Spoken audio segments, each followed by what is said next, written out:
Hello, my name is Jeff Rolka. I want to thank you for checking out my video. I had a request. Kind of. It was sort of a comment in the comment section, and I just thought I would address it here in video format rather than writing back in the comments.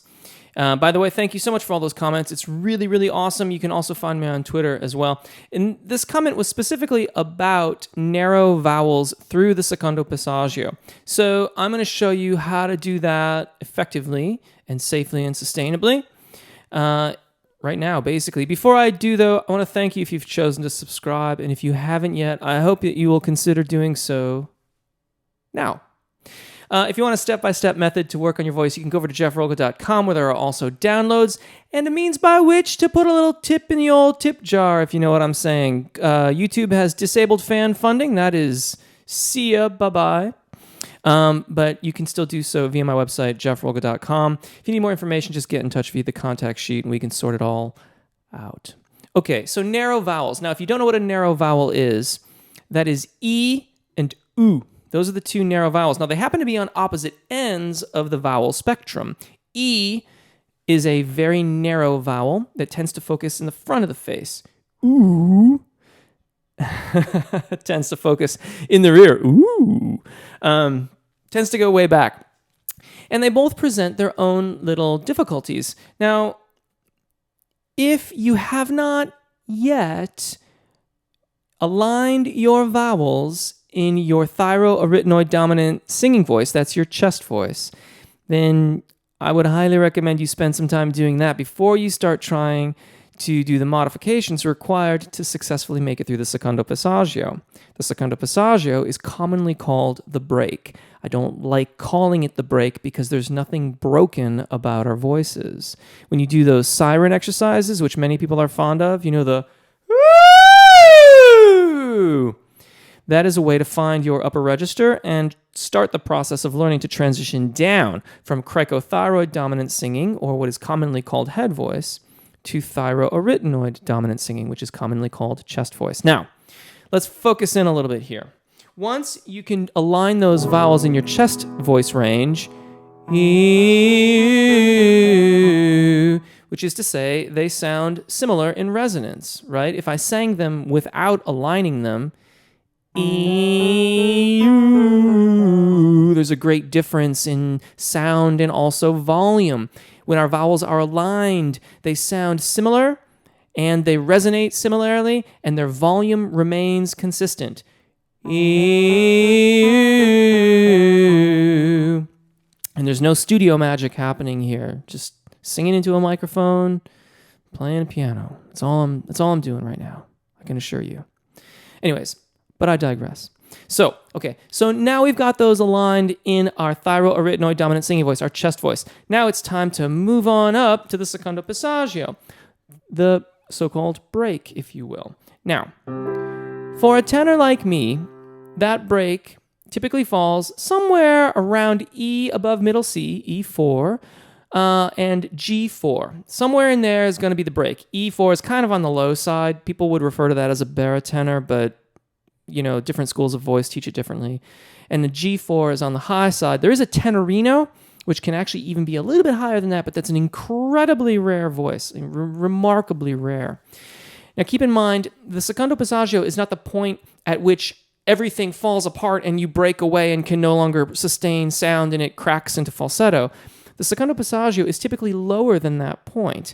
And one of the first things we have to do to get a seamless transition is to make sure that we identify it correctly and stop pushing our chest voices higher and stop pulling our cricothyroid voices lower, unless we want to for specific kinds of affectations, which is totally cool. But if you're looking for a seamless transition where I could sing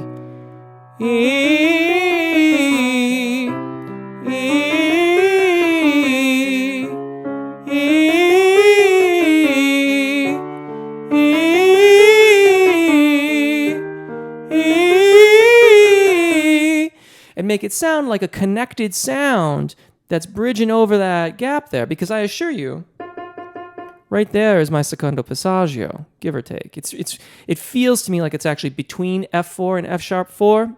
And keeping in mind, our voices don't necessarily specifically adhere to Western tonal music. So, if you want to do that, you have to learn to gently widen the E towards your schwa vowel, and the same is true for oo. Oo is much more natural. Oo kind of almost sounds like the schwa vowel anyway when you bring it forward to align it with your E vowel. E, not so much. E takes a little bit more practice. There are those that would completely disabuse the notion of using vowel modification. I'm not going to contradict that, but what I will say is that when you've got your voice in tune, we don't want to hear that modification. We hear it in the beginning, but if we hear it when you're performing, then we lose that sense of connection. But hearing that modification in the process of learning to do it is quite necessary. That modification allows the larynx to stay in a more neutral or lowered position, which in turn enables greater airflow over the vocal fold.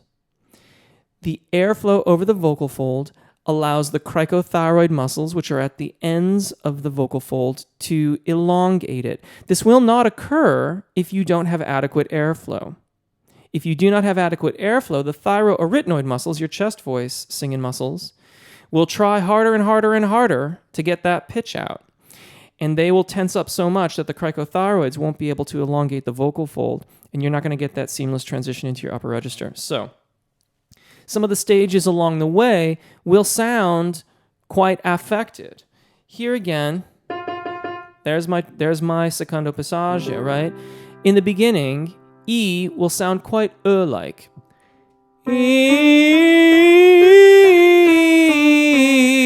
Notice how I return to a narrowed sound. In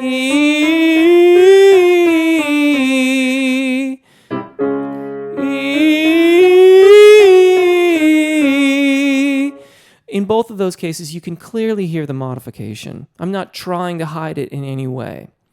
As I get better and more confident at this, I'm going to learn just how much of that widening I need by experimentation so that I get a consistent sound.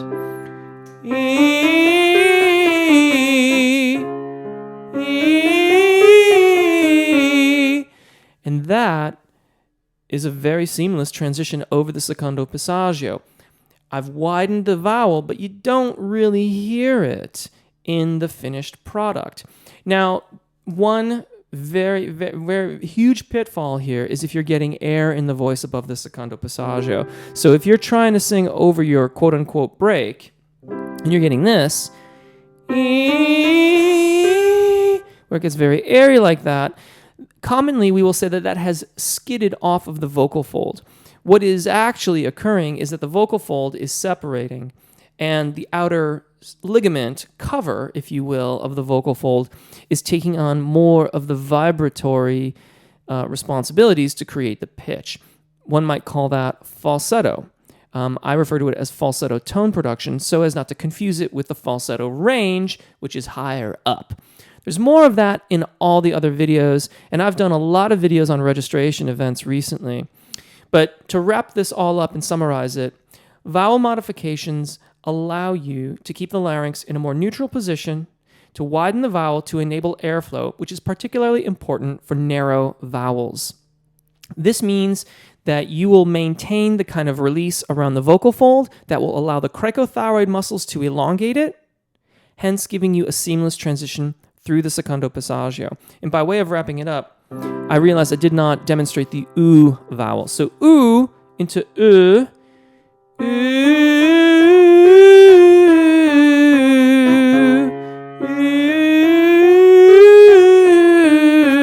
You can hear there, it gets very woo kind of a sound to it, and you can hear the coloration change as I practice modifying that vowel. When I'm going to sing it for real,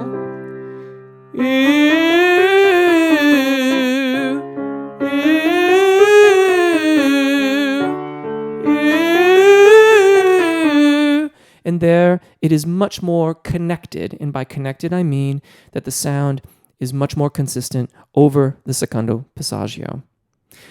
I really loved this question. It was a very specific question, and I really love responding to your comments and questions. So keep them coming in the comment section. Find me on Twitter. I get a lot of comments, and I really do my best to answer them all.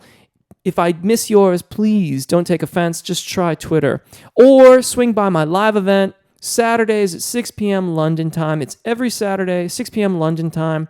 I take questions and do demonstrations.